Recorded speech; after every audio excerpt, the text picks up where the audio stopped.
திமுக ஆட்சியில் 6 வயது சிறுமி முதல் 80 வயது மூதாட்டி வரைக்கும் யாருக்குமே பாதுகாப்பு இல்ல அப்படின்னு அதிமுக பொதுச் செயலாளர் எடப்பாடி பழனிசாமி கடுமையா விமர்சனம் பண்ணியிருக்காரு. அடுத்த ஆண்டு நடைபெறும் தேர்தல்ல திமுகவுக்கு சரியான பாடம் புகட்ட மக்கள் தயாரா இருப்பதாகவும் அவர் சொல்லியிருக்காரு. இது குறித்து எதிர்க்கட்சி தலைவரான எடப்பாடி பழனிசாமி வெளியிட்டுள்ள எக்ஸ் தள பதிவுல கடலூர் மாவட்டம் பன்ருட்டியில் 5 வாலிபர்கள் கஞ்சா போதையில் மூதாட்டியை பாலியல் வன்கொடுமை செய்ததாக வர்ற செய்தி அதிர்ச்சி அளிப்பதாக குறிப்பிட்டிருக்காரு.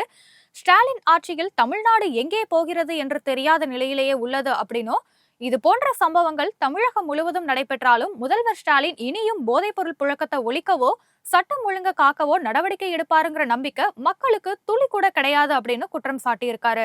இது போன்ற சம்பவங்களுக்கு அடிப்படை ஆதாரமாக உள்ள போதைப்பொருள் கலாச்சாரத்தை ஒழிக்க உறுதியான நடவடிக்கை எடுக்காத காவல்துறையை தான் நேரடி கட்டுப்பாட்டுல வச்சிருப்பதா சொல்ற முதலமைச்சர் தமிழக மக்களுக்கு பதில் சொல்லியே ஆகணும் அப்படின்னு எச்சரிக்கையும் விடுத்திருக்காரு. இப்படிப்பட்ட திமுக ஆட்சியை கண்டு கொதிப்படைந்துள்ள மக்கள் இதற்கான தண்டனையை நிச்சயமா 2026 சட்டமன்ற தேர்தலில் வழங்கதான் போறாங்க அப்படின்னு எடப்பாடி பழனிசாமி தெரிவித்திருக்காரு.